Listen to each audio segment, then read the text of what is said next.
একাত্তরকে বাদ দিয়ে আমাদের কোনো সংগ্রাম বা কোনো কিছুকে আমরা সার্থক হতে পারব। কোনো আন্দোলনই সাংস্কৃতিক কর্মীদের ছাড়া সফল হতে পারে না, কোনো আন্দোলনই মুক্তিযুদ্ধের চেতনা ছাড়া সফল হতে পারে না। দেশপ্রেম তো জোর করে কারোর মধ্যে করানো যায় না, দেশপ্রেমটা হয় ভেতর থেকে। এখন আমাদের সেই একাত্তরের চেতনা বোধটাকে যদি আমরা জাগ্রত না করতে পারি, তাহলে তো সেটা বাস্তবায়ন করা সম্ভব হবে না। আজকের বিজয় দিবস, বিজয় তো সবসময়ই সুন্দর এবং সার্থক সাফল্যের কথা বলে।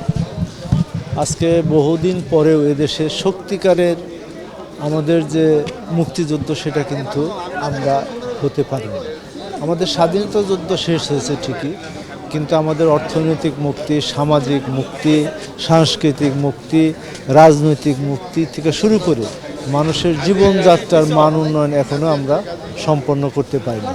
এটাই হলো আজকের দিনে আমার দুঃখ, বেদনা এবং ভবিষ্যতে পথ চলায় যাতে আমরা একাত্তরের সেই মুক্তিযুদ্ধের চেতনাটাকে ধারণ করতে পারি, বরণ করতে পারি এবং এটাকে নিয়ে এগিয়ে যেতে পারি, সেটাই হবে আজকের দিনের প্রধান বিষয়।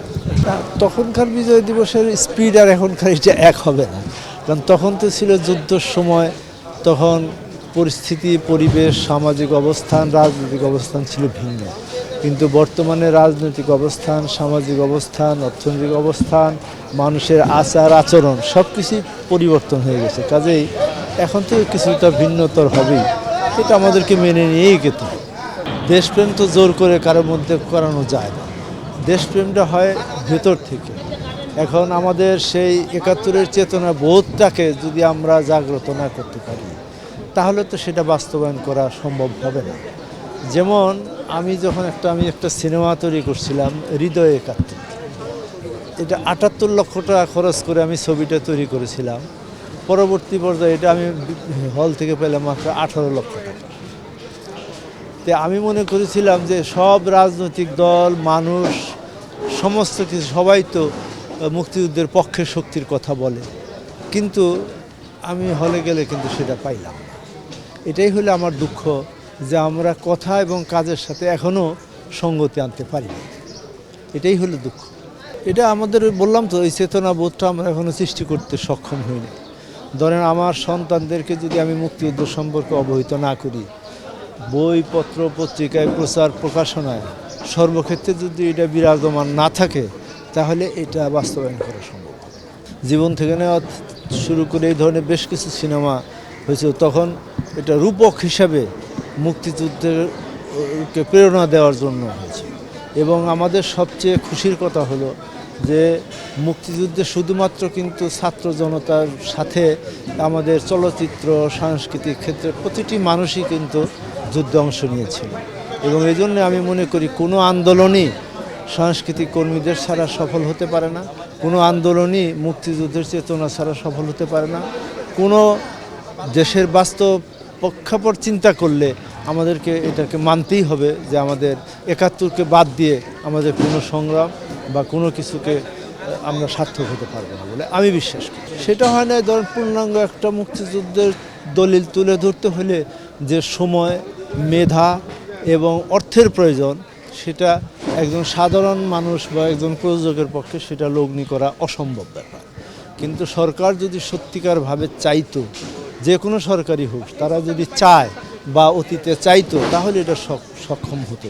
এটা চায় নাই বলেই কোনো ব্যক্তির নামে হয়তো হতে পারে, কিন্তু কোন দেশের জন্য, জাতির জন্য যেটা আমাদের অহংকার, সেটা আমরা পাই না। সেটাই তো আমাদের জীবনের দুর্ভাগ্য এবং তার ফল কিন্তু ভোগ করতেছে যারা অতীতে এটা করে নাই, আর যারা করেছে দুজনই কিন্তু ফল ভোগ করতেছে। আমি এই জন্যই বলতে চাচ্ছিলাম যে সরকারকে এই ব্যাপারে সৎভাবে এগোতে হবে এবং আমাদের সবার মধ্যে সেই চেতনাবোধটা থাকতে হবে।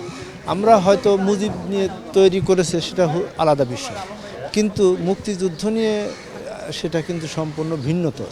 এখানে মুজিবও আসতো, তাজউদ্দিন আহমেদও আসতো, মুক্তিযোদ্ধারও আসতো, একজন গ্রামের মুক্তিযোদ্ধার নামও আসতো, সাধারণ একটা মানুষের নাম আসতো, মহিলা, নারী, বীরাঙ্গনাদের নাম আসতো, বিভিন্ন স্তরের মানুষদের নিয়ে সেটা তৈরি করে। সেটা হয়তো হয় না, এটা আমাদের জন্য দুর্ভাগ্য।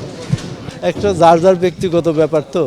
রাজনীতি, আমিও তো একটা রাজনীতি করতাম, আমি কিন্তু চলচ্চিত্রে এসে কখনো রাজনৈতিক প্রভাব বা বলয় এর মধ্যে কখনোই থাকি নাই, এবং সেটা থেকে দূরে থাকাটাই হলো বুদ্ধিমানের কাজ।